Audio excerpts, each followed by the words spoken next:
కుటుంబానికి అలాగే సంఘములో స్త్రీలకు పురుషులకు వందనాలు తెలియజేస్తూ ఉన్నాను. సరే, సందర్భం ఏదైనా మనం దేవుని సన్నిధిలో మనం ముందుకు సాగుదాం. సరేనా?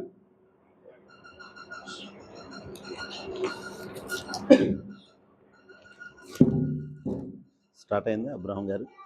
అయిందా? సరే అండి. మనుషుని ఆలోచనలు అనేకాలు, కానీ యెహోవా యొక్క తీర్మానమే స్థిరపరచబడుతుంది. యెహోవా తీర్మానమే స్థిరపరచబడుతుంది. మనం ఎన్ని యోచనలు చేసినా ఆఖరికి దేవుని ప్రణాళికలు నెరవేర్చబడతాయి. అయితే ఈ పూట నాకు సంఖ్యతో సంబంధం లేదు. ఒక వ్యక్తి ఉన్న ఆ వ్యక్తికి సంపూర్ణంగా దేవుని మాటను ప్రకటించి ఆ వ్యక్తిని దేవుని పని కొరకు సిద్ధపరచడమే నాకున్న భారం. సరేనండి? అయితే మొదటిగా దేవుడు మనల్ని ఎందుకు సృష్టించాడు? కొన్ని మాటలు మనం మాట్లాడుతుంటాం, కానీ స్ట్రైట్గా క్వశ్చన్ మన ఎదుటికి వచ్చినప్పుడు మన దగ్గర సమాధానం ఉండదు. నానా అంత సెట్ అయిపోయినాక ఎవరు మిస్ అవ్వకూడదే, అందరూ ఈ మాటలను వినాలి. సరేనా? ఓకే. నా అంశం ఏంటండి, పొద్దు మనం నేర్చుకునే పాఠం ఏంటి? దేవుడు మానవుణ్ణి అంటే మనలను ఎందుకు సృష్టించాడు? ప్రశాంతంగా ఏదో ఆర్భాటం హంగులతో కాకుండా, ఏదో ఉపన్యాసాలుగా కాకుండా మనం ఒకరికొకరు మనం డిస్కషన్ చేస్తూ చక్కగా ఈ పూట దేవుని పాఠాన్ని నేర్చుకుందాం. మానవుడు ఎందుకు సృష్టించాడు అని ఒకవేళ మీ నుంచి అడిగితే సమాధానం ఏం చెప్తారండి? చెప్పండి. ఏవోటి ఉంటాయి కదా. ఎవరైనా నిన్నే అడిగారు, ఎందుకు నిన్ను సృష్టించాడు అనే ప్రశ్న దగ్గరికి వచ్చిందనుకో, ఏం చెప్తారు? ఎవరైనా పర్లా. ఏమండి? దేవుణ్ణి మహిమపరచడానికి, ఇంకా మనతో దేవునికి పని ఉంది, ఇంకా పర్లేదు. చెప్పానుగా, ప్రసంగం లాగా కాకుండా మనం చక్కగా మాట్లాడుకుంటూ ముందుకెళ్దాం. ఏదైతే అంతిమంగా మనం ఒక సందేశాన్ని మన హృదయంలో పెట్టుకొని వెళ్ళాలి. రావడం అనేది ఎంత ప్రాముఖ్యమో, వచ్చినా మనము దేవుని యొక్క మాటను నేర్చుకొని దాన్ని పెట్టుకొని వెళ్ళడం అనేది చాలా ప్రాముఖ్యం. దేవుని వాక్యాన్ని చదవడం వేరు, వినడం వేరు. విన్నదాన్ని అంగీకరించడం వేరు, అంగీకరించదాన్ని ఆచరణలో పెట్టడం వేరు. సో కనుక అందుకంటే మరి దేవుడు మనల్ని ఎందుకు సృష్టించాడు అంటే, లోకంలో 3 భాగాల వాళ్ళు ఇలా అన్నారు. పేదలు ఇలా మాట్లాడారు. ఏమని అంటే, మనం అనేకమైన కష్టాలు, బాధలు, శ్రమలు ఈ లోకంలో అనుభవించి జీవితాన్ని గడిపి వెళ్ళిపోవడమే. వాళ్ళ స్థితిని బట్టి వాళ్ళ మాట మాట్లాడారు. ధనికులు ఏమని మాట్లాడారంటే, మనము భోగాలు అనుభవించి సుఖంగా, ఆనందంగా, సంతోషంగా ఉండి వెళ్ళిపోవాలని అన్నారు. అయితే 3వ గుంపు, ఇది ఒక భక్తి, డివోషన్ సంబంధమైన ఆ గుంపు ఏమన్నారంటే, మనము అక్కడ దేవుని మహిమ కొరకు, దేవుని ఉద్దేశము కొరకు మనము వచ్చాము, ఆ పనిని ముగించుకొని వెళ్ళాలని మరొక గుంపు అన్నారు. అయితే ఇవాళ మనము స్పష్టంగా నేర్చుకుందాం. సామెతలు 16వ అధ్యాయము 4వ వచనం. నేను మరలా చెప్తున్నా, భక్తిని ఆచారంగా ఏదో చాదస్తంగా చేస్తే దాన్ని భక్తి అనరు. జ్ఞానంగాను ఆలోచన పరంగాను మన భక్తిని కొనసాగించుకుందాం. ఎవరైనా పర్లేదు. సామెతలు 16:4. యెహోవా ప్రతి వస్తువును దాని పని నిమిత్తము కలుగజేసెను. చాలండి. దేవుడు ప్రతి వస్తువును కూడా దాని ప్రకారంగా కలగజేశాడు. రాగానే సౌండ్ సిస్టమ్ని చూశాను. ఏమండి వాస్ట్రయ్య గారు ఏంటంటే, అన్న సిస్టమ్ పద్ధతి తెచ్చామన్నా దాదాపు 1,30,000 వరకు ఎంతో పడిందన్నా. మరి అన్నారు, ఎందుకయ్యా తెచ్చినావు అంత డబ్బులు పెట్టి అన్నా. ఏం లేదన్నా, సంఘంలో చక్కగా పాటలు, వాక్యము, చక్కగా మీటింగ్స్ ఏది లేకోకుండా. అంటే డబ్బులు ఎక్కువైతే తేలేదు, దానికంటే ఒక పర్పస్. లాస్ట్ టైం నేను వచ్చినప్పుడు ఇది లేదు, దీన్ని ఆర్డర్ ఇచ్చి చేయించామన్నారు. ఎవరో అన్నని అడిగితే ఆర్డర్ ఇచ్చి చేయించామన్నారు. అంటే అల్పులైన మనమే తెచ్చే వస్తువు, కొనే వస్తువు, తయారు చేసుకునే వస్తువు ఏది అయినా సరే మనము దాని అవసరతను బట్టి దాన్ని ఏం చేస్తాం, కొంటాం, తయారు చేసుకుంటాం. ప్రతిదీ కూడా అంతే. మరి మనకే ఇంత జ్ఞానం ఉండగలిగితే ఈ భూప్రపంచాన్ని సృష్టించిన దేవుడు ఎంత గొప్ప ప్రణాళికతో ఉండాలని. కొద్దిమందికి ఒక పిక్చర్ ఉంటుంది, గుంపు ఉన్నప్పుడు ఒకలాగా ఉంటాడు మనిషి, కొద్దిమంది ఉన్నారనుకో ఇంకొకలాగా ఉంటాడు. గుంపు ఇవాళ నిండిపోయి మొత్తం ఆ చైర్లు ఎక్కి, కిటికీలు ఎక్కి, ఆ డోర్లు కూడా ఎక్కి, సౌండ్ బాక్స్ కూడా ఎక్కి అంత జనం ఇక్కడక్కడ ఉందనుకో ఆ ఊపు వేరే ఉంటుంది. అదే 2-3 ఉన్నామనుకోండి ఆ ఉజ్జీవం వేరే ఉంటుంది. ఇది అసలు సిసలైన ఉజ్జీవం కాదు. ఒక మాట చెప్తాను, పౌలు శీలల్ని సంకెళ్ళలో చెరసాల్లో వేశారు, రక్త గాయాలైనాయి, చీకటి, కాళ్ళు చేతులకు బోండాలు, రక్తాలు గారుతున్నాయి, గాయాలు, భోజనం లేదు, అక్కడ ఏ కంఫర్ట్ కూడా లేదు. మీలాగిన మైకు, కీబోర్డు, తబలా, ప్యాడ్ ఏమీ లేవు అక్కడ. కానీ అక్కడ వారు ఏం చేస్తూ వచ్చారంటే పాటలు పాడారు అని రాయబడింది, ప్రార్థనలు చేశారు అని రాయబడింది, ఆకస్మికంగా భూకంపం వచ్చింది అని రాయబడింది, ఖైదీలంతా వింటున్నారు అని రాయబడింది, వారి సంఖ్యలన్నీ ఊడిపోయినాయి, బద్దలైపోయినాయి అని రాయబడింది. అంటే అక్కడ ప్రేక్షకులు లేరు, అక్కడ వెనకాల ఎక్కువ పెట్టి అనేవాళ్ళు లేరు. ఆ ఉద్యమం ఎక్కడి నుంచి వచ్చింది చెప్పండి, ఎక్కడి నుంచి వచ్చింది? హృదయంలో నుండి వచ్చింది. అంటే గుంపు ఉన్నప్పుడు కొద్దిమందిని అందరినీ నేను చెప్పడం లేదు, నేను ఎగ్జాంపుల్ చెప్తున్నా. గుంపు ఉన్నప్పుడు ఆ వ్యక్తుల యొక్క ఇక్కడ పాట పాడేవాడు కానీ, పాటలు విని ఆరాధనలో పాల్గొనేవారు కానీ, వారి ఉజ్జీవాలు చాలా ఇదిగా ఉంటాయి. పరిస్థితులను బట్టి, వాతావరణాన్ని బట్టి మనలో వచ్చే ఉజ్జీవం కేవలం ఆ వాతావరణం, ఆ స్థలం వరకే ఉంటుంది. అది దాటగానే ఆ ఉజ్జీవం ఏమైపోతుంది, వెళ్ళిపోతుంది. చాలా చక్కగా వీళ్ళు వాయించారు. సన్నీళ్ళు కుడుకునీళ్ళు తోడైనట్టు వీళ్ళకి సోదరుడు కీబోర్డ్ రాగానే మంచి వినసొంపుగా సంగీతం రాగలిగింది. చక్కగా ఇదనేది క్రైస్తవ పరిచర్యలో సంగీతం అనేది చాలా ప్రాముఖ్యమైన ఘటం. అది చాలా చక్కగా మరి అనేక మంది ప్రజలను ప్రభు దగ్గరికి రాబట్టుటలో దేవుని పాటలు అనేక మంది ప్రజలను ఏం చేయగలిగాయి, ఆకర్షించగలిగాయి. అయితే ఉజ్జీవం అనేది ఎక్కడి నుంచి నీకు పుట్టాలి? అప్పుడు నువ్వు కొద్దిమందిని చెరసాలలో పెట్టారు, కొద్దిమందిని మలమూత్రాలు ఉంటాయి కదా, డైనేజీ గుంత, ఆ పెంట ఎత్తేసి దగ్గర పెట్టారు ఒక ఆయన్ని, ఆడు కూడా పాటలు పాడుతూ ఉన్నాడు. కఠినమైన పరిస్థితుల్లో సంఖ్యలలో పెట్టిన ఆడ పాటలు పాడుతూ ఉన్నాడు. ఈ ఆడ చూసిన పాటలు పాడుతున్నాడు. ఈయన అర్థం ఏంటంటే తనని కంట్రోల్ చేయగలరు కానీ తనలో ఉన్న ఉజ్జీవాన్ని, ఫైర్ని వాళ్ళ కంట్రోల్ చేయలేకపోయారు. అసలు బద్దలైపోయినాయి గోడలన్నీ. ఆఖరికి భౌతికంగా రక్షణ లేని ఒక వ్యక్తి కూడా ఆ ఆరాధన అదంతయు అయిపోయిన తర్వాత ఏమన్నాడంటే, అయ్యా నేను కూడా రక్షణ పొందాలంటే ఏమి చేయాలి అన్నాడు.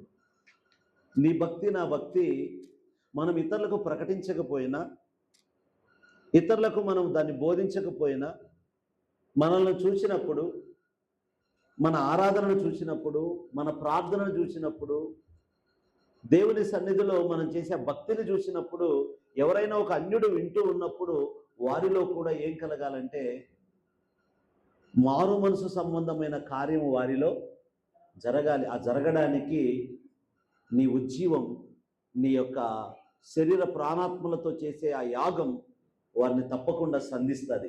హల్లెలూయా. మంచిది. సో ఓకే, అయితే ప్రతి వస్తువు కూడా దాని ప్రకారంగా చేయబడిందా లేదా? ఓకే. అయితే మానవుణ్ణి ఎందుకు సృష్టించాడు ఏంటి అనే దానికి ప్రతి దానికి ఎఫెసీయులకు రాసిన పత్రిక 1వ అధ్యాయము 4 నుంచి 6 వచనాలు. దీన్ని ప్రధానంగా చక్కగా చదువుకుందాం, నేర్చుకుందాం.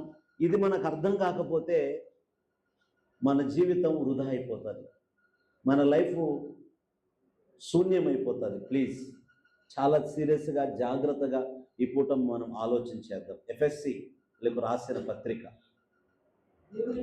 మరి 1వ అధ్యాయం 4 నుంచి 6 వచనాలు.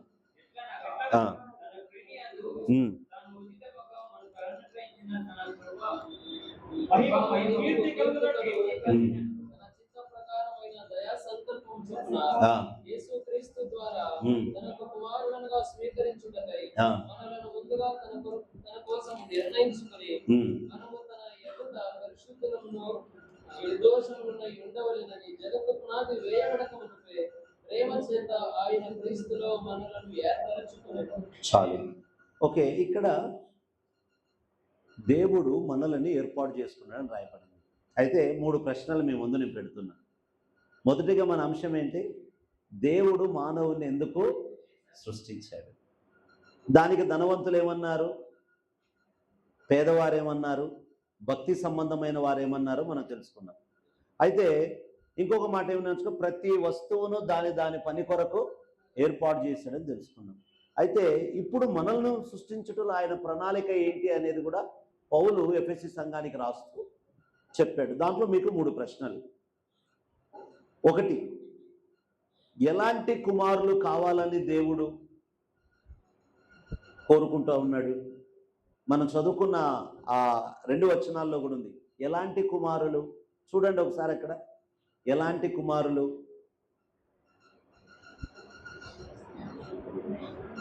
క్రైస్తవ సంఘము ఉపన్యాసాలకు అలవాటు పడిపోయింది, ఆలోచించడం.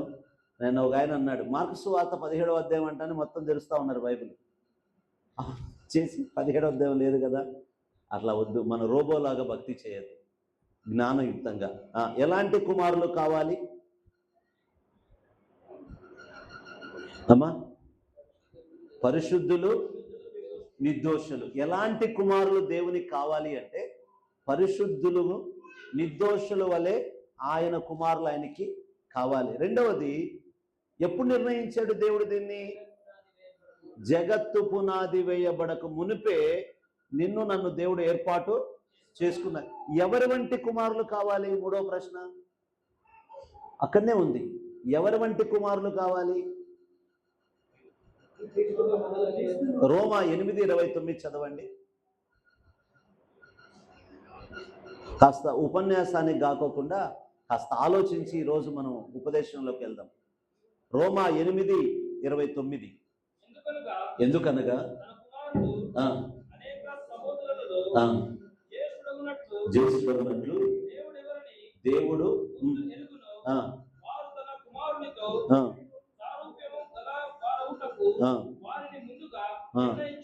ఎలాంటి కుమారులు కావాలని ఉంది అక్కడ? చెప్పండి. క్రీస్తు లాంటి, అంటే యేసు క్రీస్తు యొక్క స్వరూపము కలిగిన కుమారులు ఆయనకి కావాలి. ఎలాంటి కుమారులు కావాలనుకున్నాం? పరిశుద్ధులు, నిర్దోషులు. ఎప్పుడు ఏర్పాటు చేసుకున్నాడు? ఎవరి వంటి కుమారులు కావాలని కోరుకుంటున్నాడు? క్రీస్తు లాంటి కుమారులు ఆయన కావాలని కోరుకుంటూ ఉన్నాడు. అంత మాత్రమే కాకుండా దేవుడు వ్యక్తులను నిర్ణయించలేదు, వ్యక్తిత్వాన్ని నిర్ణయించాడు. మీకు ఒక మాటలో ఇక్కడ ఒక భాగంలో నేను చెప్పాలంటే, ఇక్కడ 3 భాగాలు ఉన్నాయి. కాస్త గమనించారా? 3 భాగాలు ఉన్నాయి. దేవుడు జగత్తు పునాది వేయబడక మునిపే మనల్ని ఏర్పాటు చేసుకున్నాడు. జగత్తు పునాది వేయబడక మునిపే మనలను ఆయన ఏర్పాటు చేసుకున్నాడు. ఓకే, ముందుగా ఆయన నిత్యత్వంలో నిర్ణయించాడు. నా మాట మీకు అర్థమవుతుందా?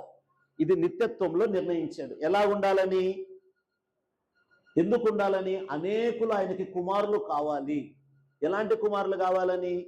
పరిశుద్ధులు, నిర్దోషులు, క్రీస్తు లాంటి కుమారులు కావాలని ఎప్పుడు ఏర్పాటు చేసుకున్నాడు? అసలు ఈ సమస్త సృష్టికి కూడా ఆధారం లేనప్పుడే దేవుడు మనల్ని నిత్యత్వంలో ఏర్పాటు చేసుకున్నాడు. అయితే దేవుడు ఇక్కడ మనల్ని పిలిచాడు, కానీ నిత్యత్వంలో ఉన్న వ్యక్తి ఏమయ్యాడు? తప్పిపోయాడు. దేని వలన? పాపమును బట్టి, ఆజ్ఞతిక్రాన్ని బట్టిడా తప్పిపోయాడు. దేవుడు ఆయన కుమారులుగా ఉండాలని ఏర్పాటు చేసుకుంటే ఇక్కడ మానవుడు తప్పిపోయాడు. తప్పిపోయిన మనిషి ఇప్పుడు ఇక్కడ పాపముతో నిలబడ్డాడు. ఈయనని ఆయన పిలిచాడు. దేని ద్వారా పిలిచాడు? సువార్త ద్వారా పిలిచాడు. అందరూ చెప్పాలి, దేని ద్వారా? చెప్పండి, దేని ద్వారా? సువార్త ద్వారా పిలిచాడు. పిలిచిన ఆయన్ని ఎలా ఉంచాలని దేవుడు ఇష్టపడుతున్నాడు? నీతిమంతులుగాను, అంత మాత్రమే కాదు, ఎన్నడూ పాపమును చేయని వ్యక్తిగా ఉండాలని ఆయనని పిలుస్తున్నాడు. ఇక్కడ దేవుడు ఏర్పాటు చేసుకున్నాడు ఎలా ఉండాలని? ఆయన కుమారులుగా ఉండాలని. కానీ అక్కడ తప్పిపోయాడు. ఈ పాపి అయిన మనుష్యుని తిరిగి మరలా ఆయనకు కాలింగ్ లెటర్ వచ్చింది. ఏంటది? గాస్పల్, సువార్త ద్వారా ఆయన పిలిచాడు.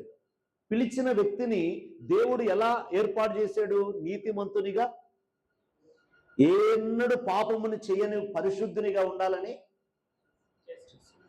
అయితే ఇప్పుడు దేవుని ప్రేమించే వారికి సమస్తాన్ని సమకూడి దేవుడు జరిగించేవాడుగా ఉన్నాడు. అయితే ఆయన నిత్యత్వములో ఏమై ఉన్నాడంటే తన కుమారునిగా నిన్ను నన్ను ఆయన మహిమపరచాలనుకుంటున్నాడు. హల్లెలూయా. అంటే ఈ మాట నీకు అర్థమైతే ఏర్పాటు చేసుకున్నాడు, తప్పిపోయావు, మరలా ఆయన నిన్ను పిలిచాడు, సువార్త ద్వారా నీతిమంతునిగా తీర్చాడు. మరెన్నడూ పాపములు చేయని వ్యక్తులుగా మనం ఉన్నాము. అయితే ఆయన్ని ప్రేమించే వారిగా మనం ఉన్నప్పుడు సమస్తము సమకూడి మన జీవితంలో జరుగుతుంది. అయితే నిత్యత్వములో నిన్ను నన్ను ఆయన తన కుమారుని వలె నిన్ను నన్ను మహిమపరచాలనుకుంటా ఉన్నాడు. హల్లెలూయా. సో కనుక ఈరోజు మనము ఆ సంగతిని మనం అర్థం చేసుకోవడానికి ప్రయత్నము చేయాలి. అయితే మనం ఎలా ఉన్నామనేది ఒకటి. రెండు, క్రీస్తు స్వభావం ఉంటే భూమి మీద మనకేం ప్రయోజనం? అంటే యేసు ప్రభువు లాంటి స్వభావం మనకుంటే ఏం ప్రయోజనం? ఒకటి, సమాధానం కలిగి ఉంటాం. సమాధానం కలిగి ఉన్నప్పుడు ఎట్లా ఉంటుంది? అత్తా కోడళ్ళకు కానీ, లేకపోతే అన్నదమ్ములకు కానీ, ఇరుగు పొరుగు వారితో కానీ మనకి ఏ సమస్యలు ఉండవు.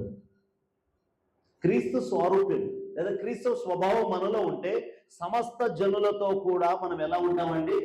సమాధానంగా ఉంటాం. అందరితో సమాధానంగా ఉన్నప్పుడు తండ్రితోనైనా, తల్లితోనైనా, అన్నదమ్ములతోనైనా, ఇరుగు పొరుగు వారితోనైనా, నీ పని చేసే చోటైనా, నువ్వు ఏ దేశానికి వెళ్ళినా, ఏ ప్రాంతానికి వెళ్ళినా సమస్యలు ఉండవు. ఎందుకు? నీవు ఆయన స్వభావాన్ని మనం కలిగి ఉన్నాం. పైగా మనకేం కలిగి ఉంటుందో తెలుసా? నిత్యత్వం కలిగి ఉంటుంది. ఆయన స్వభావం మనలో ఉంటే సమాధానముతో ఉంటాం, అందరితో సమాధానముతో ఉంటాం. ఫైనల్గా మనకేముంటుంది? నిత్యత్వం. ఇంకొక మాట, క్రీస్తు స్వారూప్యం సాధించడం సాధ్యమేనా? అంటే యేసులాగా మనం బ్రతకడం సాధ్యమేనా? బైబిల్ చెప్తుంది సాధ్యమే. ఎందుకంటే స్టెఫెను రాళ్లతో సువార్త నిమిత్తమై వెళ్ళినప్పుడు, ఆయన రాళ్లతో కొట్టి చంపినప్పుడు, ఆ కొన ఊపిరి వెళ్ళేటప్పుడు మోకాళ్ళ మీద ఉండి, అయ్యా వీరేమి చేస్తున్నారు, వీరు ఎరుగరు గనక దయతో వీరిని. అంతకంటే ఘోరం ఏముంటుంది చెప్పండి? అంతకంటే ఘోరం ఏముంటుంది? రాళ్లతో కొట్టి ఆయన్ని భయంకరంగా తల పగిలిపోతుంది, రొమ్ములు అన్నీ కూడా. కమ్మింగ్ వస్తుంది నాన్న, కొద్దిగా ఈ వాల్యూమ్ తగ్గించండి. మీరు వాల్యూమ్ తగ్గిస్తే నా వాయిస్ నేను పెంచుకోగలుగుతాను. ఓకే. అయితే క్రీస్తు యొక్క స్వారూప్యం మనము ఆ విధంగా బ్రతకడం మనకు సాధ్యమే. హల్లెలూయా. సాధ్యమే. ఎందుకంటే స్టెఫెను అలా జీవించాడు. మానవుని దేవుడు ఎందుకు ఏర్పాటు చేశాడనే సంగతిని మనం నేర్చుకుంటూ ఉన్నాం. దానిలో భాగంగా మనము ఆయనలాగా బ్రతకడం మనకు సాధ్యమే. ఎవరన్నా ఏమన్నా అంటే నేను యేసుప్రభు అంతటో నేను కాదులే, నాకు అంత సహనం లేదులే, అంత ఓపిక లేదులే. నో నో నో, నువ్వు అలా ఉండాలని దేవుడు పిలిచాడు. అలా ఉండాలని ఆయన ఏర్పాటు చేసుకున్నాడు. అలా జీవించాలని ఆయన కోరుకుంటూ ఉన్నాడు. లోకానికి భక్తి నేర్పించాల్సింది మనమే, లోకానికి క్షమాపణ నేర్పించాల్సింది మనమే, లోకానికి ప్రేమ నేర్పించాల్సింది మనమే, లోకానికి క్రమాన్ని నేర్పించాల్సింది మనమే. అయితే ఎంతమంది దేవునికి కుమారులు కావాలి? హెబ్రీ 2:10. హెబ్రీ 2:10. ఎవరి నిమిత్తము ఆ, సమస్తమును ఉన్నదో ఆ, ఎవరి వలన సమస్తమును కలుగుచున్నదో ఉమ్. ఆయన అనేకులైన కుమారులను అనేకులైన కుమారులను ఆ, వారి రక్షణ సత్య మొత్తం ఇప్పుడు దేవునికి ఎంతమంది కుమారులు కావాలి? అనేకులు కావాలి. నేనేమంటానంటే, ఏ వస్తువైనా పని చేయకపోతే మనం ఏం చేస్తాం? చెత్తబుట్టలో పడివేస్తాం. మనం దేవునికి కుమారులుగా బ్రతకకపోతే ఆఖరికి మన లైఫ్ కూడా ఏమైపోతుంది? బ్రదర్, మీ పేరేంటి? సంతోష్ బ్రదర్. దేవునికి కుమారులుగా బ్రతకపోతే మన లైఫ్ కూడా ఏమవుతుంది? చెత్తబుట్ట. అంటే నిత్య. అందుకే అక్కడ రాయబడుతుంది మత్తయి 3:10లో, మంచి ఫలము ఫలింపని ప్రతి చెట్టు కూడా నరకబడి అగ్నిగుండములో ఇప్పుడే గొడ్డలి చెట్ల వేరున ఉంచబడి ఉంది. అయిపోయింది. దేవుడు మనలని ఆయన మహిమ నిమిత్తం ఆయన పిల్లలుగా, నిర్దోషులుగా, పరిశుద్ధులుగా ఉండడానికి జగత్తు పునాది వేయబడక మునిపే నిన్ను నన్ను ఏర్పాటు చేసుకున్నాడు. అంటే ఎవరిలాంటి కుమారులుగా ఉండాలని కోరుకుంటున్నాడు? యేసు లాంటి కుమారులు. అంటే మనమంతా ఎవరిలాగా మారాలి? చెప్పండి, ఎవరిలాగా మారాలి? అంటే ఇంకా నిన్ను చూసినప్పుడు అదే కదా, ఆయన భూలోకం అంతా కూడా మీరు విస్తరించండి అన్నాడు. ఆయన స్వారూప్యముతో ఒకవేళ ఆయన తొంగి చూస్తే ఆయన ప్రతిబింబము ఆయనకి కనబడాలి. ఆయన ప్రతిబింబము ఆయనకి కనబడాలి. ఆయన ప్రతిబింబం ఆయనకి కనబడాలని ఆయన కోరుకుంటున్నాడు. ఎందుకంటే ఆయన స్వారూప్యంలో మనల్ని చేశాడు. అది కోల్పోయాం ఏదైనా తోటలో. తిరిగి మరలా ఆ స్వరూపానికి మనకి ఇవ్వడానికి ఆయన స్వరూపమైనను సొగసైనను చూడనులని వానిగా ఆయన మారిపోయాడు. గుడ్ ఫ్రైడే ఆరాధన జరిగిందా? ఇక్కడ జరిగిన తర్వాత తలాకు ఒక మాట తీసుకుంటారు, మాట్లాడేసి వెళ్ళిపోతూ ఉంటారు. మొన్న గూగుల్ మీట్లో కూడా అబ్రహాం బ్రదర్ ఇస్తే నేను ఆ గుడ్ ఫ్రైడే ఒక సందేశాన్ని ఇవ్వగలిగాను. అసలు యేసు ప్రభు గెత్సెమనే తోటకి వెళ్ళినప్పుడు ఆయన ప్రార్థన చేస్తూ ఉన్నప్పుడు ఆయన సిచ్యువేషన్ ఎలా ఉందో తెలుసా? ఆయన ప్రార్థిస్తున్నప్పుడు చెమటకు బదులుగా ఏమొచ్చిందంట? ఏమండి? రక్తం. అంటే చెమటకు బదులుగా ఏమొచ్చిందండి? ఆ రక్తం అనేది రావాలి అంటే ఆయనలో బీపీ స్థాయి ఏ లెవెల్లో ఉండాలి తెలుసా? బీపీ. నా మాట అర్థమైందండి? కనీసం 200 పైనే బీపీ. అంటే బ్లడ్ ప్రెషర్ ఎక్కువైపోయింది. ఎందుకు అంటే తన ముందు ఏం జరగబోతుందో ఆయనకు బాగా ఆ స్థితి. ఎందుకంటే ఆయన మనుషునిగా ఉన్నాడు, శరీరముతో ఉన్నాడు. ఆయన ఎదుట ఉన్న స్థితిని ఆయన గమనించినప్పుడు శరీరముతో ఉన్న క్రీస్తు ప్రభు దాని అంతటిని చూసి ఒక మాట అడిగాడు, తండ్రి నీ చిత్తమైతే ఈ పాత్ర నా యుద్ధ నుండి. ఎట్లా ఉంటుంది చెప్పండి? ఎట్లా ఉంటుంది? 200-250 పైన బీపీ, బ్లడ్ ప్రెషర్ ఎక్కువైపోయి చెమట వచ్చే ఆ రంధ్రాలలో బ్లడ్ కాదు. ఆ బీపీ వచ్చిన మనిషి ఎలా ఉంటాడో తెలుసా? కాస్త ఉబ్బుతాడు. ఎప్పుడైనా మనం స్త్రీలను గర్భవతులుగా వాళ్ళని వీళ్ళని చూసినప్పుడు, ఏదైనా బీపీ పేషెంట్ చూసినప్పుడు ముఖం అంతా కూడా వాపు, కాళ్ళు చేతులు వాపు. అలా ఉబ్బిన మనిషిని వచ్చి వాళ్ళు పట్టుకొని పోయారు. పట్టుకొని వెళ్ళిన తర్వాత ఆయన దాదాపు ఆయన లెక్కలు వేస్తే 6 అడుగులు పైనే ఉన్నాడు. ఆయన 6 అడుగులు పైనే ఉన్నాయని రాత్రి అంతా కూడా తిప్పారు. దానికి అన్యాయం తీర్పు అన్నారు. 6 సార్లు లోనికి బయటికి, లోనికి బయటికి, లోనికి బయటికి. ఏ విధంగా అయినా చిక్కిన వాడిని మరలా ఇడిచిపెట్టకూడదు. ఈ పొద్దు వీని లైఫ్ని ఏం చేయాలా? ఖతం చేసేయాలి ఎలాగైనా అని వాళ్ళ కుట్రబన్ని 6 మార్లు బయటికి లోనికి విచారణ చేసి అన్యాయము తీర్పును తీర్చారు. ఆ వ్యక్తిని కొరడా దెబ్బలకు అప్పగించారు.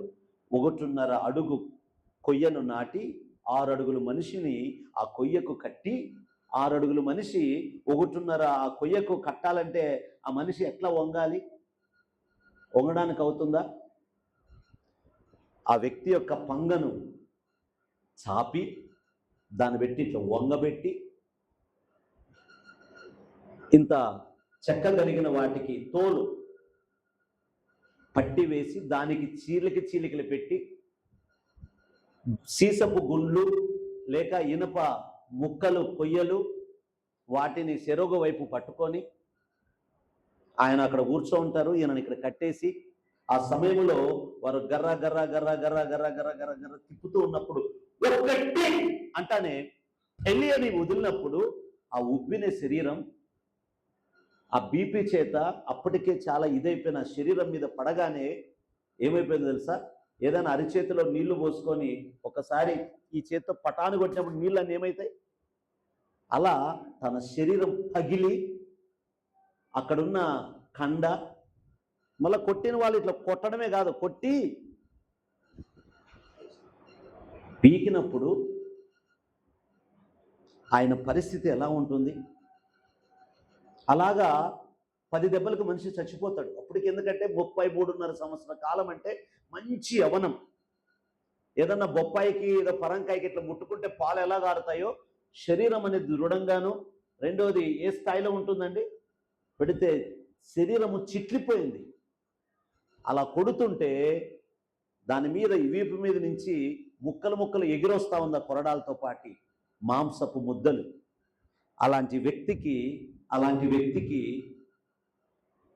ముళ్ళు, దాదాపు 1.5 అంగుళము కలిగిన ముళ్ళు కిరీటాన్ని తయారు చేసి ఆయన తల మీద పెట్టి వేసి నొక్కినప్పుడు ఇక్కడ భాగాల్లో నుంచి ఆ ఎండినప్పుడు ముళ్ళు చాలా స్ట్రాంగ్గా ఉంటుంది.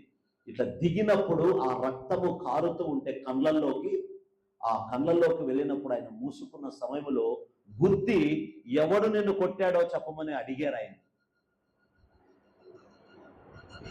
అంత రక్తం వెళ్ళిపోయిన ఆ పరిస్థితి, వ్యక్తి శరీరం ఎలా ఉంటుందో ఒకసారి ఆలోచన చేయండి. అలాంటి వ్యక్తికి ఒక వస్త్రాన్ని తొడిగించారు. ఎట్లాంటి వస్త్రాన్ని? ఒక వస్త్రాన్ని తొడిగించారు.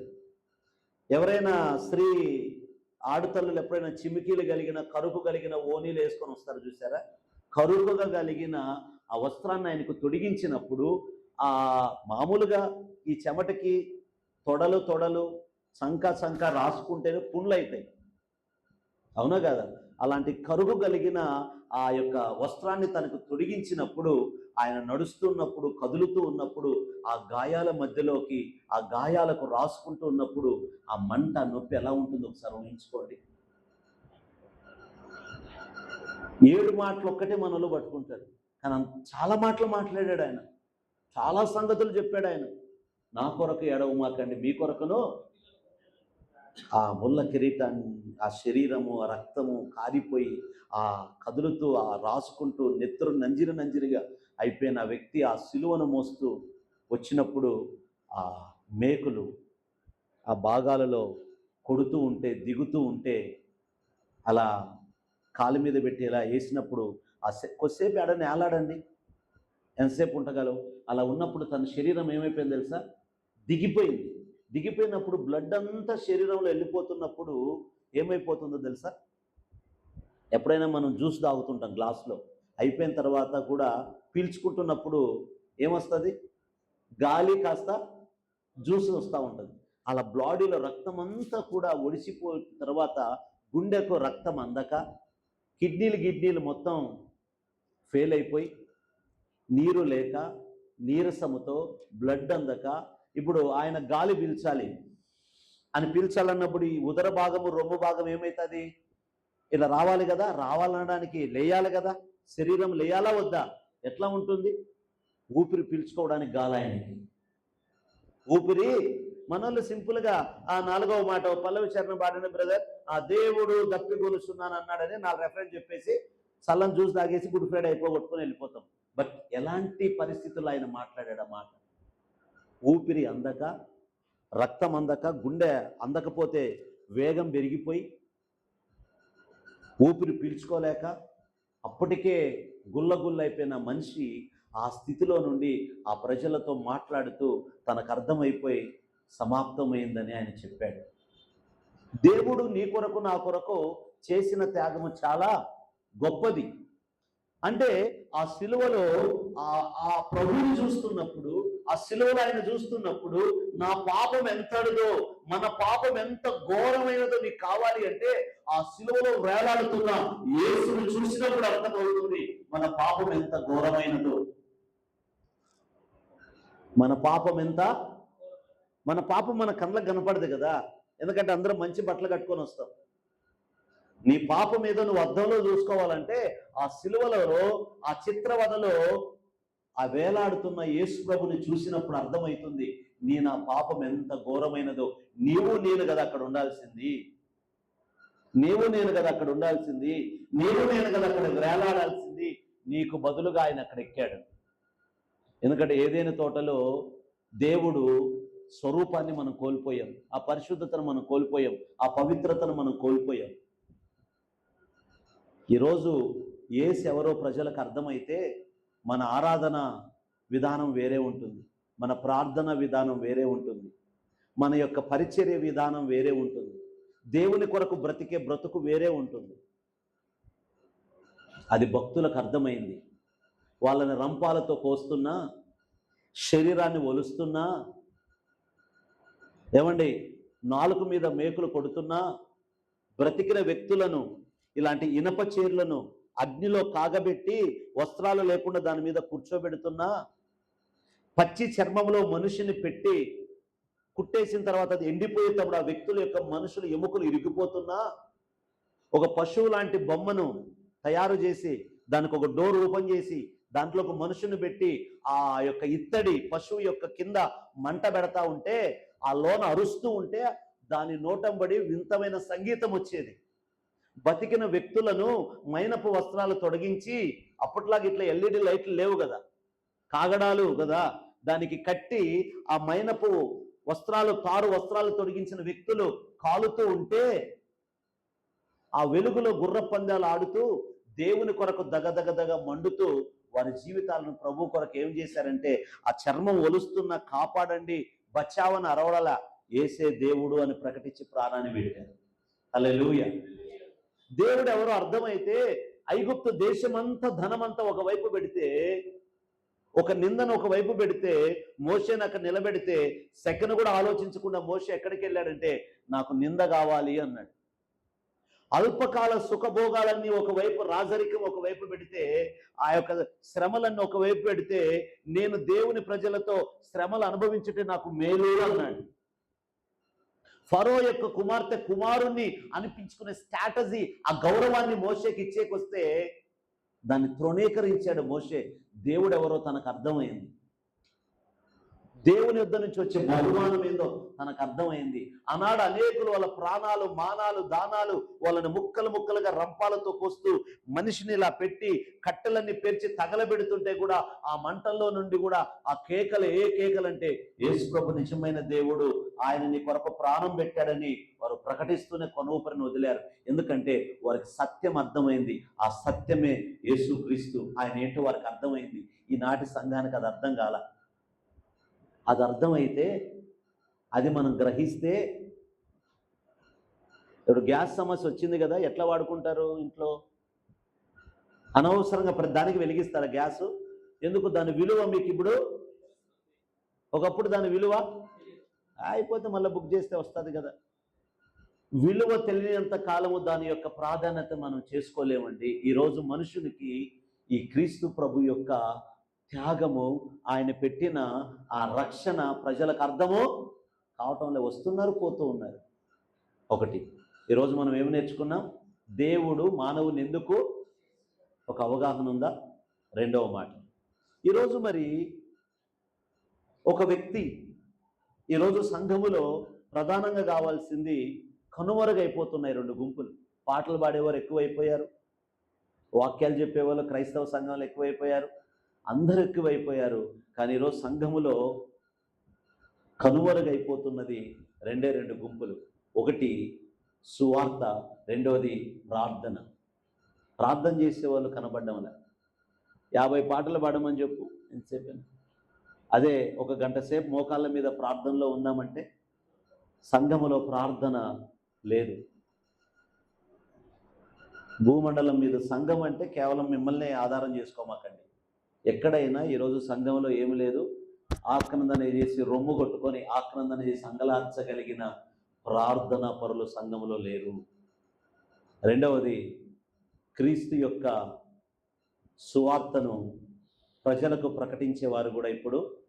అందుకే ఈరోజు మనం ఎగ్జాంపుల్, ఎంతమంది ఉన్నారు ఇక్కడ? నవీన్, క్విక్గా ఎంతమంది ఉన్నారు ఇక్కడ ఇప్పుడు? ఇక్కడ ఎంతమంది ఉన్నారు? 20 మెంబర్స్. 20 మెంబర్స్. ఈ 20 మెంబర్స్ నెలకొకరికి సువార్త చెప్పి సంఘానికి నడిపించిన మరలా నెలకు ఎంతమంది ఉంటారు ఇక్కడ? 20 ఇంటూ ఎంతమంది ఉంటారు? 40. అంటే ప్లస్ వీళ్ళు 60. అవునా? అలాగ సంవత్సరానికి 20 మంది చేస్తే 20 ఇంటూ 12. నెలకి 4 వేసుకున్నా 12 నాళ్ళ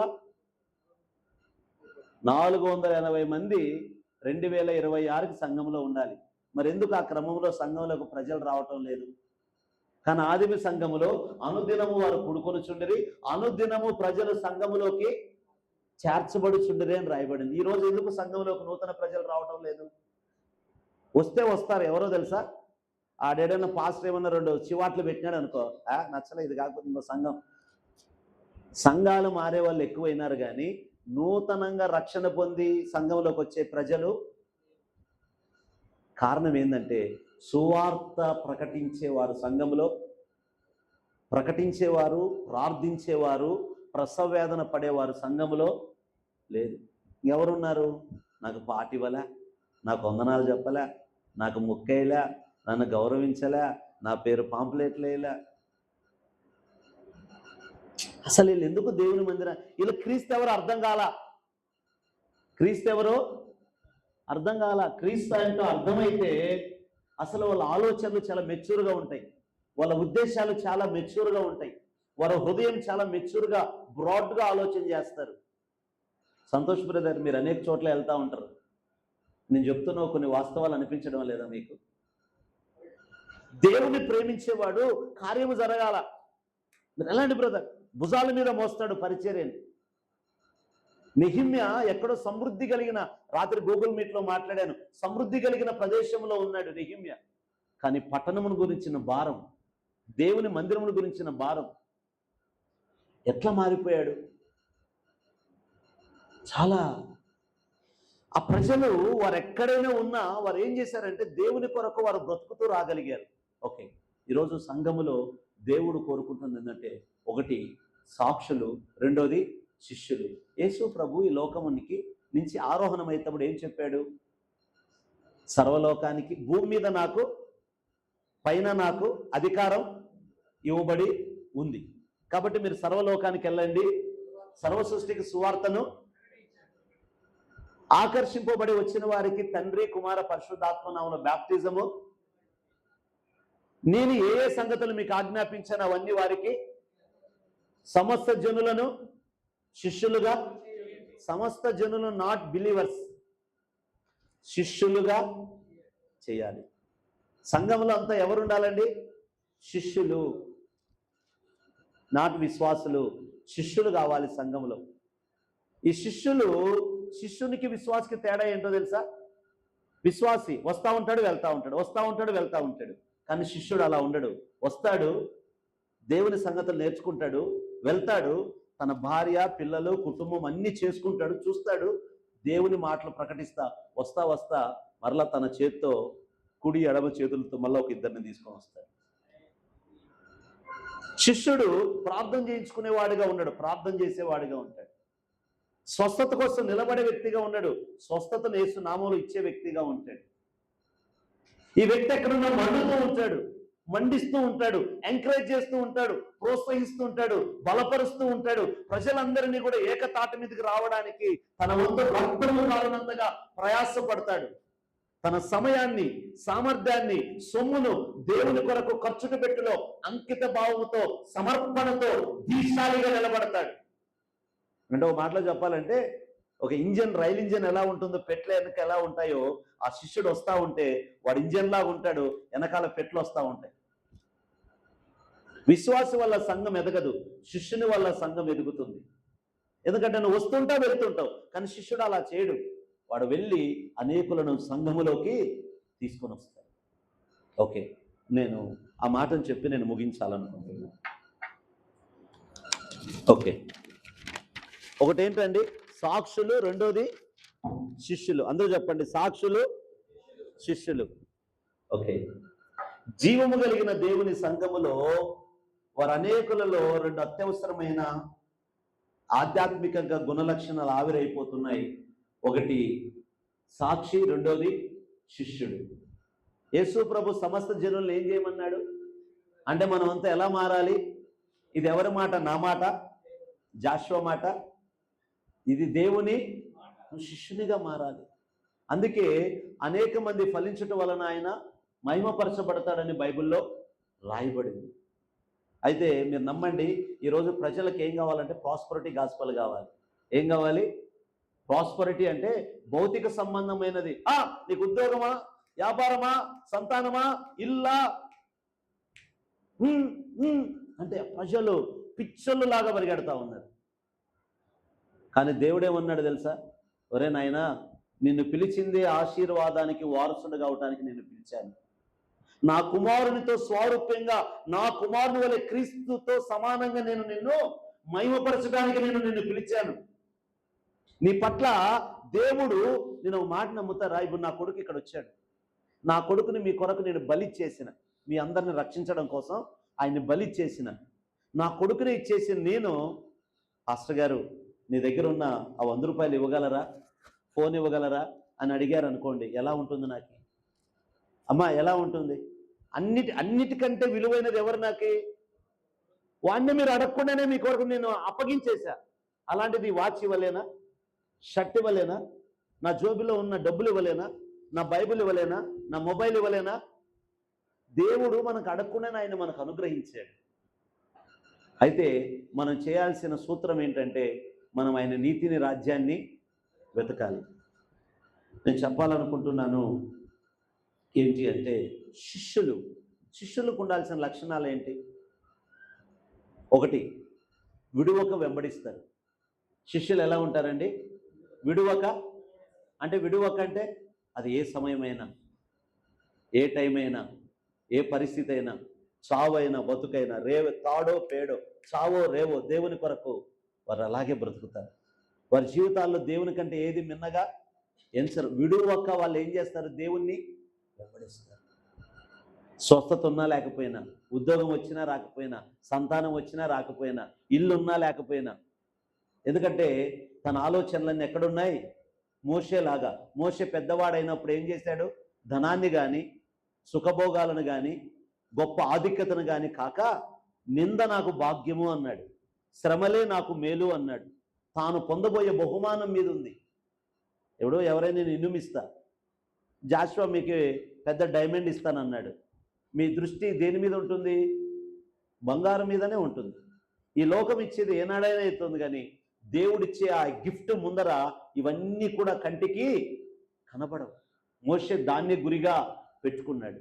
ఈరోజు ప్రజలు శిష్యులుగా మారితే ఆయన విడువక వెంబడిస్తారు. కరువైన, ఖడ్గమైన, మరణమైన. మోషేతో లాస్ట్ టైం వచ్చినప్పుడు ఇదే చెప్పాను అనుకుంటా, కాలేబు యెహోషువ గురించి. మోషేతో ఇద్దరు నడిచారు. చాలామంది, లక్షల మంది వచ్చారు. కానీ అంతిమంగా వాగ్దాన భూమిలోకి వెళ్ళింది ఎంతమంది? ఎవరు? మిగతా వాళ్ళ గురించి మనం మాట్లాడుకోం. యెహోషువ ఎన్ని సంవత్సరాలు నడిచారు ఆయన వెంబడి? 40 సంవత్సరాలు. ఎలా నడిచారు? No question, no defence. ఎక్కడా కూడా తిరుగుబాటు కానీ, సనుగులు కానీ, సంశయాలు కానీ ఏంది లేదు.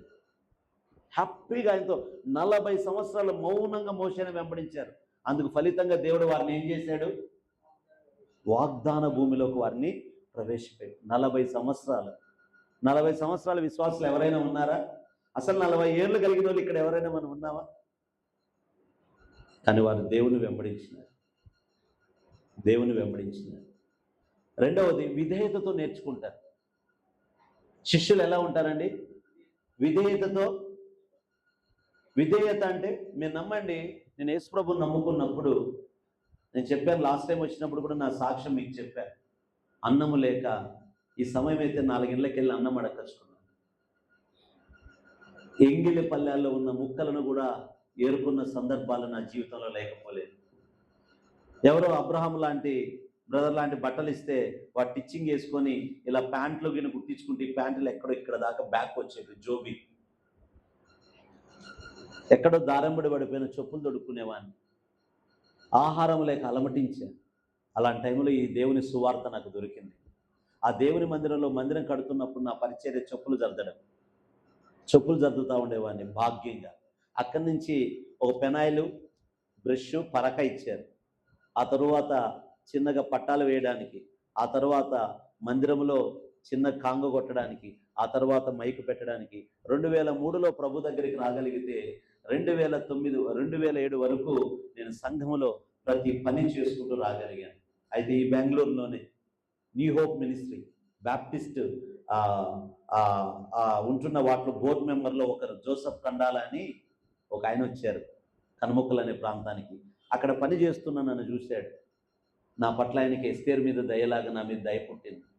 నన్ను ఇక్కడనే బెంగళూరు తీసుకొచ్చారు. హెబ్బాల్ సంజయ్ నగర్ అని నాకు బాగా గుర్తు. వారి ఇంట్లో సండే స్కూల్ పిల్లలకి పాఠాలు చెప్పడానికి ట్రైనింగ్ పంపిద్దాం అనుకున్నారు. ఇక్కడ తెలుగు కాలేజీలు లేవు. అక్కడి నుంచి నన్ను హైదరాబాద్ మరణాథ వేద పాఠశాలకు పంపించారు. 2007, 2010 వరకు అక్కడ వేద విద్య అభ్యసించాను. అలా వచ్చిన నేను ఏ మందిరం దగ్గర చెప్పులు జరుపుకుంటూ బాత్రూములు కడుక్కుంటూ పరిచర్య చేశానో నా దేవుడు మరలా నన్ను అభిషేకించి అదే మందిరానికే సంఘ కాపరిగా దేవుడు నన్ను తీసుకొని వచ్చాడు. నువ్వు అనుకుంటున్నావు తప్పెళ్ళు గడుక్కుంటూ వంటలు చేసుకుంటూ వడ్డించుకుంటూ పనివాడిగా ఉన్న ఫిలిప్పుని దేవుడు ఎలా వాడుకున్నాడో మీకు నేను బోధించాను గతంలో. ఆయన అద్భుత కార్యాలు, ఆశ్చర్య కార్యాలు, ఎవరైనా ఆయనతో మాట్లాడుతూ ఉంటే ఆయన ఎదుట ఎవరు నిలవలేకపోయారంట. దేవుని జ్ఞానం అంత అభిషేకం ఫిలిప్పు మీదకి రాబడింది. అలాంటి ఇథియోపియా ఆర్థిక శాఖ మంత్రి సైతం ఆయన చేత బాప్తిజం పొందగలిగినంత ఆధిక్యతకు దేవుడు ఫిలిప్పుని తీసుకెళ్ళాడు. ఫిలిప్పు నాట్ శిష్యుడు, ఆయన ఒక విశ్వాసి సంఘంలో ఒక పరిచారకుడు. కానీ దేవుడు తన అంచెలంచెలుగా ఏం చేశాడు? ఒకప్పుడు మోషే వెంబడే వెళ్ళిన వాడు కాలేబు యెహోషువ. ప్రజలందరూ తిరుగుబాటు చేశారు, కానీ దేవుడు భయపడుతూ నాయకుని వెంబడించిన ఇద్దరిని దేవుడు ఏది తక్కువ చేయకుండా లోబడ్డాడు. ఎప్పుడు మా దైవ సేవకుల ముందర మీరు నమ్మండి, నా పేరును వారు ఎప్పుడు పూర్తిగా పిలిచిన వారు కారు. నా ఇంటికి ఎప్పుడు వారు వచ్చి నన్ను పిలిచిన వారు కారు. ఆ రోజుల్లో ఫోన్లు లేవు కాబట్టి ఏది లేదు, డే అనే లోపల వాళ్ళ ముందర ఉండేవాడిని, ఎప్పుడూ అందుబాటులో ఉండేవాడిని. నా దేవుడు నన్ను ఏం చేశాడు? ఎక్కడో ఉన్న నా స్థితిని తీసుకొచ్చి ఈరోజు నన్ను ఉన్నతంగా పెట్టాడు. ఈరోజు పుట్టపర్తి ప్రాంతంలో చక్కని పరిచర్యలో దేవుడు నన్ను వాడుకుంటున్నాడు. ఈరోజు నీ స్థితిలో ఎక్కడున్నావో, ఏ స్థితిలో అధమ స్థితిలో ఉండి గుర్తింపు లేక నువ్వు ఏ పరిస్థితుల్లో అయినా ఉండి దేవుడు తగిన సమయం వచ్చినప్పుడు నిన్ను ఆయన తీసుకొని వస్తాడు. అప్పుడు వరకు ఆయన బలిష్టమైన చేతి క్రింద దీన మనసులుగా నువ్వు ఉండగలిగితే, ఆ మనస్సు నీకు ఉండగలిగితే, ఏసేపుకు ఒక సమయం వచ్చింది, అబ్రహాముకు ఒక సమయం వచ్చింది, ఎస్తేరుకు ఒక సమయం వచ్చింది, ఏమండి మొర్దెకైకి ఒక సమయం వచ్చింది, దానియేలుకు ఒక సమయం వచ్చింది, శద్రక్ మేషక్ అబేద్నెగోకు ఒక సమయం వచ్చింది. ఆ సమయంలో దేవుడు ఒక గల్లీలో కాదు, గల్లీ స్థాయి నుంచి ఢిల్లీ వరకు అంటారు చూసావా, ఆ స్థాయిలో దేవుడు వారిని ఆ దేశంలో హెచ్చించాడు. హల్లెలూయా. ఆ రోజుల్లో no WhatsApp, no Facebook, no Twitter, no ఈ స్పెషల్ యూత్ మీటింగ్ ఏమీ లేవు. కానీ పరాయి దేశంలో కూడా పవిత్రంగా దేవుని కొరకు వాళ్ళు జ్యోతులు వెలిగినందున ఆఖరికి ప్రాణం పోయే పరిస్థితి వచ్చినా కూడా వారు వెనకాడకుండా అక్కడ నిలబడినందున ఆ దేశాన్ని నిర్దేశించే స్థాయిలో ఆ భక్తులను దేవుడు పెట్టాడు. హల్లెలూయా. నిన్ను కూడా పెడతాడు. ఇదే శాంతినగర్లో మున్సిపాలిటీ ఊడ్చుకుంటున్న ఒక తల్లి, మొన్నే విన్న సాక్ష్యం. మున్సిపాలిటీ పని ఊడ్చుకుంటూ తల్లికి కూడా సహాయం చేయడానికి వస్తుండే పిల్లలు ఈరోజు గవర్నమెంట్ ఆఫ్ కర్ణాటకలో ఈ యొక్క అన్నిట్లో కూడా కమిషనర్గా మీ కర్ణాటక రాష్ట్రంలో ఆ తల్లి యొక్క మొదటి బిడ్డను దేవుడు హెచ్చించాడు. హల్లెలూయా. కమిషన్ ఈరోజు పాల సముద్రం దగ్గర పెద్ద అవన్నీ కూడా కన్స్ట్రక్షన్ ఇవన్నీ అవుతున్నాయి కదా, దాని ఇన్ఛార్జ్ మీ కర్ణాటక స్టేట్లో హ్యాంకింగ్ ఏదన్నా అవ్వాలి అంటే, ఏదైనా కానీ ఉండాలి అంటే కావలసింది వెళ్ళి ఫోన్ చేసి ఆయన నిమిషాల్లో లక్షల శాలరీలు ఇస్తారు. వాళ్ళు గంటలకింత, వారానికి కాదు, నెలలకు కాదు. వాళ్ళకి ఎట్లా ఉంటుందంటే పెద్ద హై ఎడ్యుకేషన్స్ కదా, వాళ్ళని ఏం చేస్తారంటే ఏదైనా ప్రాబ్లం ఉందంటే ఫోన్ చేస్తారు, పిలవనంపించుకుంటారు. సెకండ్స్కి కూడా వాళ్ళకి ఏం పడుతుంది? థౌజండ్స్లో మనీ. ఈరోజు కర్ణాటక స్టేట్లో హ్యాంగింగ్ చేసి దాన్ని సాల్వ్ చేయగలిగినంత కెపాసిటీ దేవుడు చిన్న కుమారుని దేవుడు దీవించాడు. అయితే ఆ తల్లి కసు ఊడ్చుకుంటూ ఉండేది. బట్ కానీ ఆ యొక్క తల్లి తన పిల్లలు అన్నిట్లో వాళ్ళే మొదటగా వచ్చేవారు, అన్నిట్లో మొదటగా ఉండేవారు, తిరిగి వెళ్ళేటప్పుడు ఆఖరివారు. దేవుని సంఘములో, ఇది దేవుని ఇల్లు, ఇది దేవుని సంఘం, ఆయన సన్నిధిలో ఎవరైతే అలా ఉండగలుగుతారో దేవుడు వారిని ఏం చేశాడు? హెచ్చించాడు. విజయవాడలో అన్నే జయదేవి గారు అని ఒక తల్లి ఉంది. బిడ్డలకు ఆహారం లేక పక్కింటి వారికి వెళ్ళి ఆంటీతో గంజి ఇప్పించుకొని రమ్మని చెప్పారు. అమ్మ, మా మమ్మీకి చీరలు పెట్టుకోవడానికి గంజి కావాలంట ఆంటీ అని ఆ పిల్లలు వెళ్ళి అడిగారు. ఆ తెచ్చుకున్న గంజి వాస్తవానికి చీరలు అద్దడానికి కాదు, కడుపు నింపుకోవడానికి. నమ్మకంగా సంఘంలో ఉంది ఆ తల్లి తన బిడ్డలు. ఒకరోజు మంచం మీద వాళ్ళు పండుకున్నారు ముగ్గురు. విజయవాడ గన్నవరం ఎయిర్పోర్ట్ నుంచి విమానాలు అలా లేచిపోతూ ఉన్నాయి. పరిశుద్ధాత్మ దేవుడు తన హృదయంలోని తనతో మాట్లాడుతున్నాడు. నా దాసురాలా, నేను నిన్ను, నీ సంతతిని ఇలా తీసుకోబోతున్నాను. హల్లెలూయా. విమానాలు విదేశాల్లో నేను ఎలాంటి పరిస్థితి ఆ టైం అండి? ఎలాంటి పరిస్థితి? గంజి కోసము పక్కింటి చీరల గంజి కావాలని అడుక్కొని తెచ్చుకొని కడుపు నింపుకునే పరిస్థితుల్లో పరిశుద్ధాత్మ దేవుడు ఆ తల్లితో మాట్లాడితే, నా దాసురాలా, నేను నిన్ను అలా హెచ్చించబోతున్నానంటే ఆ తల్లి నమ్మింది.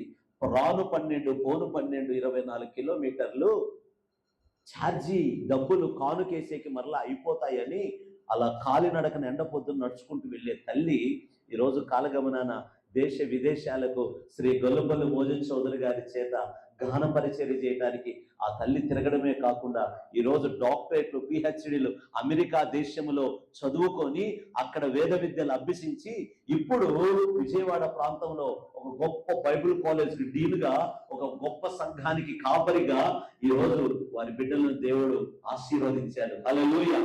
వారిలో ఒక్కరైన కుమారుడు నాకు అధ్యాపకులుగా బైబిల్ కాలేజీలో ఫ్యాకల్టీగా టీచ్ చేశారు. ఏమనుకుంటున్నావు? ఈ దేవుడు నిన్ను ఆశీర్వదిస్తే ఏదో ఈ నెల ఈ స్థితి కాదు, ఏదో చిన్న స్కూటర్ కాదు, చిన్న హౌస్ కాదు.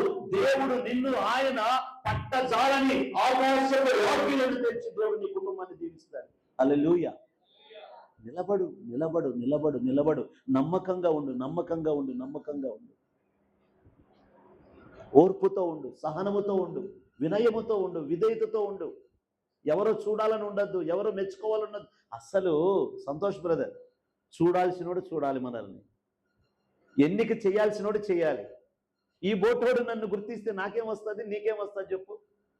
అవునవి ఆయన అబ్బా నవీన్ భలే అప్ప, మోహన్ బాబు భలే అప్ప, లేకపోతే అబ్రహాం భలే అప్ప అన్నాడు అనుకో, పొద్దు మూలుగా అంటానే ఉన్నాడు అనుకో, వాళ్ళకి ఏమైనా బ్యాంక్ బ్యాలెన్స్లో రూపాయినా తగ్గుతుందా? నీకు అట్లాంటి వాడు గుర్తిస్తే ఏమొస్తుందయ్యా? లేదా మీరు నన్ను గుర్తిస్తే ఏమొస్తుంది అక్క? అసలు గుర్తించాల్సినోడు గుర్తించాలి, గుర్తించాల్సినోడు చూడాల్సినోడు నన్ను చూడాలి. ఆయన చూస్తే పెంట కుప్పల మీద ఉన్న నిన్ను నన్ను అక్కడ తీసుకెళ్తాడు. చూడాల్సినోడు చూడాలి. ఎంతో మంది ఉండగా ఆయన కన్నులు యేసేపును చూశాయి. యేసేపు దేవుని కన్నులు ఎదుట బ్రతుకుతూ వచ్చాడు. ఈరోజు దేవుని సన్నిధిలో ముగింపులో ఉన్నాను. విధేయతతో నేర్చుకునే వారిగా ఉండాలి. ఫైనల్గా విసుకక పనిచేసేవారిగా ఉండాలి. అది ఏ పనైనా సరే, ఉపదేశమైనా, పాట పాడడమైనా, చెప్పులు చద్దడమైనా, బాత్రూమ్ గడగడమైనా, అది ఏదైనా పనిని బట్టి మన స్థాయి ఉండదు. ఆ పరిచర్యలో నీ అంకిత భావాన్ని బట్టి దేవుని దృష్టిలో నీ ఎన్నిక ఉంటుంది. ఏమండి? అలాగే సాక్షులు సంఘంలో ఎవరు కావాలండి? సాక్షి. సంఘములో శిష్యులుగా ఉండాలి. సంఘం వెలుప సాక్షిగా నువ్వు పని చేయాలి. ఎవరి పక్షాన? దేవుని పక్షాన. అంటే ఆ సాక్షులు ఎలా ఉంటారో తెలుసా? వారి వ్యక్తిగత రక్షణ అనుభవాన్ని ఇతరులతో పంచుకుంటూ ఉంటారు. వాళ్ళు ఏడైనా ఉన్నాయి, ఏ ప్రదేశంలోనైనా ఉన్నాయి, ఏ ప్రాంతం చావుకి వెళ్ళినా, పెళ్ళికి వెళ్ళినా, ఎక్కడికి వెళ్ళినా తను పొందిన రక్షణ యొక్క అనుభవాన్ని ఇతరులతో మాట్లాడుతూనే ఉంటాడు. ఎందుకంటే తాను ఎలా రక్షణ పొందాడు. కొన్ని యాక్సిడెంట్స్, కొన్ని భయాల గురించి మాట్లాడతాం కదా, అబ్బా అది తలుచుకుంటే ఈరోజు కూడా గుండెల్లో అంటాను చూసావా, తన రక్షణ అనుభవాన్ని ఇతరులతో మాట్లాడుతూనే ఉంటాడు. నిజంగా రక్షణ పొందినవాడు. ఊరికే నీళ్ళల్లో చేపలాగా మునిగి తేలినోడు అది నువ్వు అనుకున్న రక్షణ కాదు. నువ్వు నామకే వార్తే మునిగావు, చేసావు, కానీ అసలైన క్రీస్తులో సిలువ వేయబడి క్రీస్తులో జన్మించిన వాడు ఏ ప్రదేశంలోనైనా ఆయన గురించి మాట్లాడుతూనే ఉంటాడు. ఒక మాట చెప్పి నేను ముగించాలనుకుంటున్నాను. సంఘంలోకి ఒక వ్యక్తి రావాలి అంటే మొట్టమొదటిగా ఆ వ్యక్తికి ఏం ప్రకటించబడాలి? చెప్పండి, ఏం ప్రకటించబడాలి? సువార్త. అంటే సువార్తలో 5 భాగాలు. ఒకటి, సువార్తలో 5 భాగాలు. సువార్త అంటే ఏంటి? యేసు ప్రభువుని నమ్ముకుంటే పెళ్ళి అవుతుంది, యేసు ప్రభువుని నమ్ముకుంటే ఇల్లు అవుతుంది. ఇదేనా సువార్త? ఆయన జననం, ఆయన జీవితం, ఆయన మరణం, ఆయన పునరుద్ధానం, ఆయన ఆరోహణం అవరోహణం గురించి నీకు అవగాహన ఉండాలి. ఆయన ఎవరు, ఎక్కడి నుంచి వచ్చాడు, ఎందుకు వచ్చాడు, ఆయన ఈ లోకంలో ఎలా జీవించాడు, ఏం బోధించాడు, ఆయన ఎందుకు మరణించాడు, ఎవరి కోసం మరణించాడు, తిరిగి లేచాడు ఎలా, ఎందుకు వెళ్ళాడు, ఎందుకు ఒక రోజు రాబోతున్నాడు, ఎవరి కోసం. అది సువార్త. దాన్ని నువ్వు చెప్పాలి. ఇది చెప్తే మారుతారంటే శిష్యులు అదే చెప్పారు. శిష్యులు అదే చెప్పారు. సువార్తలో ఏముంది? శక్తి ఉంది. సువార్త ప్రకటించిన తర్వాత వినుట వలన ఏం కలుగుతుంది? విశ్వాసం పొందుతాడు వ్యక్తి. విశ్వాసం పొందిన వాడు ఏం చేస్తాడు? తాను మారు మనసు పొందుతాడు. చెప్పండి, ఏం పొందుతాడు? అంటే ఈ మార్గం కాదురా, ఈ మార్గం అని మందిరంలోకి వస్తాడు. వచ్చిన వాడు దేవుని వాక్యాన్ని వింటాడు. విన్నవాడు ఏం చేస్తాడు? ఆ వాక్యంలో తన పాపం, తన జీవితం అంతా తనకు కనబడుతుంది. పశ్చాత్తాపడతాడు. ప్రభుని హృదయంలో విశ్వసిస్తాడు, నోటితో ఒప్పుకుంటాడు. దానికి ముంగుర్తుగా తండ్రి, కుమార, పరిశుద్ధాత్మ నామములో బాప్తిజం పొందుతాడు. పొందిన తర్వాత అపోస్తుల బోధ ఎందును, సహవాసం ఎందును, రొట్టె విరుచుట ఎందును, ప్రార్థన ఎడతెగకుండా సహవాసానికి వస్తాడు. వచ్చిన వ్యక్తి తను ఏమవుతాడంటే ఫలిస్తా వెళ్తాడు. ఒక విశ్వాస స్థాయి ఇలా పెరగాలి, ఇలా పెరగాలి, ఈ క్రమంలో ఉండాలి. అంతేనా? అలా వ్యక్తి ఏం చేస్తాడంటే బయట తాను పొందుకున్న సంగతులు బయట ప్రకటిస్తాడు. ప్రకటించిన వారి జీవితాల్లో మరలా ఏం జరుగుతుంది? మరలా వారి ద్వారా నవీన్ రక్షణ పొందాడు. నవీన్ వెళ్ళిన వాడు ఏం చెప్తాడు? బయట సంతోషపడే చెప్తాడు. సంతోషపడే రక్షణలోకి వస్తాడు. ఇప్పుడు నేను వీళ్ళందరికీ బోధించాడు. అందరికీ మీరందరూ వచ్చారు. మీరందరూ అయిన తర్వాత మరలా మీరందరూ ఈ క్రమంలో వెళ్ళి మీరందరూ ఏం చేస్తారు? మిమ్మల్ని అందరిని వెలిగించాడు. మీరందరూ ఇంకొకరిని, వారందరూ ఇంకొకరిని. ఇదే దేవుని రాజ్య నిర్మాణం, ఇదే దేవుని రాజ్య.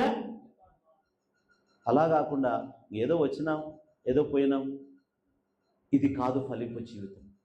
ఎక్కడైనా వ్యక్తి తన రక్షణ సాక్ష్యాన్ని ఏం చేస్తాడు? ప్రకటిస్తూ ఉంటాడు. 2, రక్షణ సువార్త వాక్యములు ఇతరులకు ప్రకటన చేస్తూ ఉంటాడు. వాక్యాలు, విన్న వాక్యాలని మందిలో పెట్టుకొని, బ్రదర్ ఈరోజు నేను దేవుని వాక్యం విన్నా, నాతో మాట్లాడాడు దేవుడు, నా జీవితం ఇలా మారింది. ఒకప్పుడు నేను ఇలాంటి నా స్థితి, కానీ నువ్వు కూడా దేవుని నమ్ము, దేవుడు నిన్ను ప్రేమిస్తున్నాడు, నీ కొరకు యేసు ప్రభు ప్రాణం పెట్టాడు, ఒక రోజు రాబోతున్నాడు, నువ్వు రక్షణ పొందితే నీకు నిత్య జీవం వస్తుంది, నా బ్రతుకు ఇలా ఉండేది, నీవు కూడా దేవుని మందిరానికి వస్తావా? పౌలు శీలలు చేసిన భక్తిని బట్టి, అయ్యా నేను కూడా రక్షణ పొందాలంటే ఏమీ మారారండి ప్రజలు. వారి ముందర నీ సత్ప్రవర్తన చూపిస్తూ క్రమగలిగిన జీవితంతో ఇతరులకు నువ్వు బోధిస్తే ఆ ప్రజలు మారుతారు. ఫైనల్గా వారి ఆధ్యాత్మిక జీవన విధానము ఇతరులకు మాదిరికరంగా చూపిస్తారు. శిష్యులు ఏం చేస్తారు? విడువక వెంబడిస్తారు, విధేయులతో నేర్చుకుంటారు, విసుగక పని చేస్తారు. సంఘములో సాక్ష్యం కలిగిన వ్యక్తులు ఎలా ఉంటారు? బయట వారి రక్షణ ఇతరులకు ప్రకటిస్తారు, ఆ వాక్యాలను ఇతరులకు బోధిస్తారు. వారు దైనందిన పరిశుద్ధ జీవితాన్ని, ఆ పవిత్రమైన జీవితాన్ని నిలువెత్తు క్రీస్తు వలె, వాళ్ళు క్రీస్తు లాగా సంచారం చేస్తూ అనేకులకు వారి భక్తి జీవితాన్ని ఏం చేస్తారు? మాదిరిగా చూపిస్తారు. తద్వారా ప్రజలు అనేకులు ఉంటారు. ఈరోజు సంఘంలో కావాలి ఎవరు? ఒకటి, సంఘంలో శిష్యుడు, వెలుపల సాక్షుడు. ఇవి లేవు. సంఘంలోంచి ఏం వెళ్తా ఉంది? దుర్వార్తలు వెళ్తా ఉన్నాయి, చెడ్డ వార్తలు వెళ్తా ఉన్నాయి. దేవుని మందిరాన్ని విశ్వాసులే నాశనం చేస్తున్నారు, సేవకులే నాశనం చేస్తున్నారు. బయట అన్య ప్రజలు ఎవరు సంఘాన్ని పాడు చేయలేదు. దేవుడు కూడా అన్నాడు, మిమ్మును బట్టే నా నామం అన్య ప్రజల మధ్య. కారణం ఏంటంటే భక్తిని నటనగా మార్చుకున్నారు. వీళ్ళు భక్తి చేస్తున్నారు కానీ నటిస్తున్నారు. అంటే భక్తిలోనే ఏంటి? నటన. వీళ్ళ వల్ల ఏం ప్రయోజనం తెలుసా? ఒకటి, ఆ నటించేవాడి యొక్క ఆత్మ నిత్య నరకానికి పోతుంది. 2, వారి ద్వారా దేవుని నామానికి అవమానం వస్తుంది.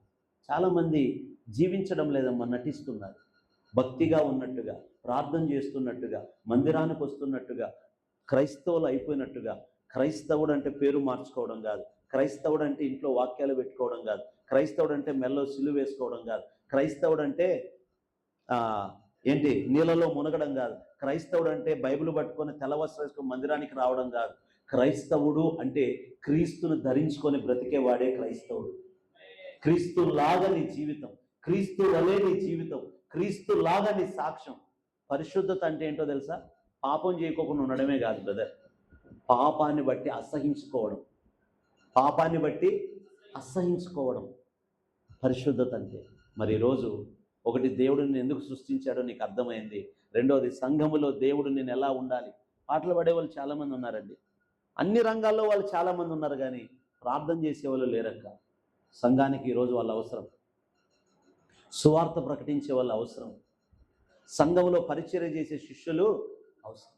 ఫైనల్గా ఇశ్రాయేలు ప్రజలకు సిరియా వాళ్ళకి ఏం జరిగింది? యుద్ధం. అప్పుడు ఎవరిని పట్టుకొచ్చినారు? ఓ చిన్నదాన్ని పట్టుకొచ్చినారు. చిన్నది ఇప్పుడు ఎక్కడుంది? ఇంట్లో పని చేస్తూ ఉంది. ఇప్పుడు ఆమె ఏం చేసిందండి? యజమానురాలకి ఏం చెప్పింది? నా యజమానుడు మా ప్రవక్త దగ్గర ఉంటే బాగుంటుందని చెప్పాడు. ఇప్పుడు ఆయన మాట వినింది, బానిస కదా, వినింది. విన్నామె నయమానుకు తెలిసి నయమాన్ ఎక్కడికి వెళ్ళాడు? ఎలీషా దగ్గరికి వెళ్ళాడు. అక్కడ స్వస్థత పొందాడు. పొంది ఆయన ఏం చేశాడు తెలుసా? ఈ దేవుడు తప్ప మరొక దేవుడు లేడు అన్నాడు.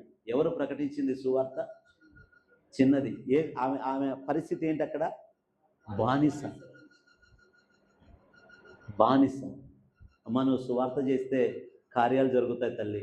నువ్వు మోకరిస్తే, నువ్వు కన్నీరు గారిస్తే, నువ్వు ప్రార్థన చేస్తే, నువ్వు నిలబడితే అనేకులు నిన్ను ద్వారా బట్టి ప్రభు వైపు తిరగలుగుతారు, ప్రభు వైపు మారగలుగుతారు. అనేకులు పాపక్షమాపణ పొందుకోగలుగుతారు, ఆదరించబడతారు, ఓదార్చబడతారు, ధైర్యపరచబడతారు. ఎందుకంటే దేవుడు నిన్ను ఆయన స్వరక్తం ఇచ్చి కొన్నాడు. నీ విలువ ఏంటో తెలుసా?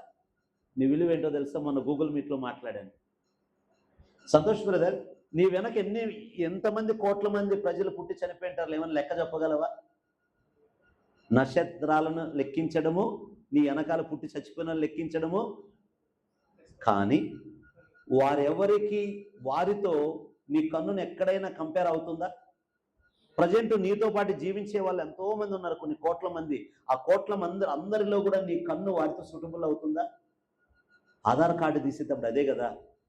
పుట్టబోయే కొన్ని కోట్ల మంది ఉన్నా కూడా వాళ్ళతో కంపేర్ అవుతుందా నీ కన్ను? అవుతుందమ్మా. దేవుడు నిన్ను ఒక స్పెషల్గా చేశాడు. నువ్వు కామన్ మ్యాన్ అనుకోవద్దు. నువ్వు ఒక ప్రత్యేకమైన వ్యక్తి బ్రదర్. నువ్వు చాలా స్పెషల్ దేవుని దృష్టిలో. భూమండలం మీద ఎన్నో కోట్ల మంది పుట్టారు, చనిపోయారు, పుడుతున్నారు, జీవిస్తున్నారు, పుట్టబోతున్నారు, కానీ నీలాంటి కన్ను ఇంకొకరికి దేవుడు పెట్టలే. రెండోది ఫింగర్. నీ ఏలు ముద్రతో ఎవరితోనైనా సూటబుల్ అవుతుందా అక్క? ఆధార్ కార్డు చేసినారు పెడతారు కదా, అవుతుందా? నాకు అనిపిస్తుంది ఏళ్ళు ఏం పెట్టాడు సంతోష్ బ్రదర్ దేవుడు? అసలు ఈ కంట్లో ఏం పెట్టాడు స్పెషల్? ఒకసారి ఆలోచన చేయండి. ఇన్ని వేల కోట్ల మంది పుట్టినా కూడా వాళ్ళందరికీ ఒక ఐడెంటిటీని దేవుడు ఏం చేస్తున్నాడు? నేను దేవుడు ఆయన దృష్టిలో, ఈరోజు నీ భార్య దృష్టిలో నువ్వు కామన్ కావచ్చు, నీ భర్త దృష్టిలో నువ్వు కామన్ కావచ్చు, నీ బంధువుల దృష్టిలో, నీ సంఘంలో నువ్వు ఒక సామాన్యమైన వ్యక్తి కావచ్చు, కానీ నా దేవుని, సృష్టికర్త అయిన దేవుని దృష్టిలో నీవు ఒక ప్రత్యేకమైన వ్యక్తివి. అయితే నువ్వు ప్రత్యేకంగా బ్రతుకుతున్నావా? ప్రత్యేకంగా జీవిస్తున్నావా? నీవేంటి? ఇంకోటి, నీ ప్రాణానికి ఉన్న విలువ ఏంటో తెలుసా? ఈ భూమండలం ప్రపంచమంతా ఒక పక్కన పెట్టిన నీ ప్రాణముతో విలువ కాదు. ఎందుకో తెలుసా? ఒకడు లోకమునంతా సంపాదించుకొని తన ప్రాణం పోగొట్టుకుంటే ఏమి అంటే, నీ ప్రాణము కంటే ఏది కూడా విలువైనది నీ ఐడెంటిటీ. అది దేవుని దృష్టిలో. నీ గురించి నువ్వేమనుకుంటున్నావు? నా బ్రతుకింతే, నా కుటుంబం ఇంతే, నా పరిస్థితి ఇంతే, ఇంకా నేను ఏం చేయలేను, ఏం సాధించలేను, నా బ్రతుకు, నా జీవితం. No no no. ఈరోజు ఒక చిన్న మాట దేవునితో చెప్పి ఈ ప్రదేశం నుంచి వెళ్దాం. నిన్ను దేవుడు సృష్టించుకున్నాడు, నిన్ను దేవుడు ఏర్పాటు చేసుకున్నాడు. ఆఖరికి నువ్వు ఎంత వాల్యుబుల్ అంటే, ఫైనల్గా ఆయన ప్రాణాన్ని నీ కోసం పెట్టాడు. ఆయన ప్రాణాన్ని నీ కోసం పెట్టాడు అంటే నువ్వు ఎంత విలువైన వ్యక్తివో చెప్పండి. ఎవరైనా నీ కోసం ప్రాణం పెట్టారా? సూరిటీనే బర్రు, సూరిటీనే. అలాంటిది ఆయనే, సృష్టికర్త అయిన దేవుడే నీ కోసం తన ప్రాణాన్ని పెట్టాడంటే నీ విలువ ఎంత గొప్పది. కళ్ళు మూసుకొని ప్రార్థన చేసుకుందాం. ప్లీజ్, యేసు శిలువ ఎలాంటిదో, ఆయన మరణ బలియాగం ఎలాంటిదో కూడా మనం విన్నాం. ఈరోజు ప్రియమైన దేవుని పిల్లలారా,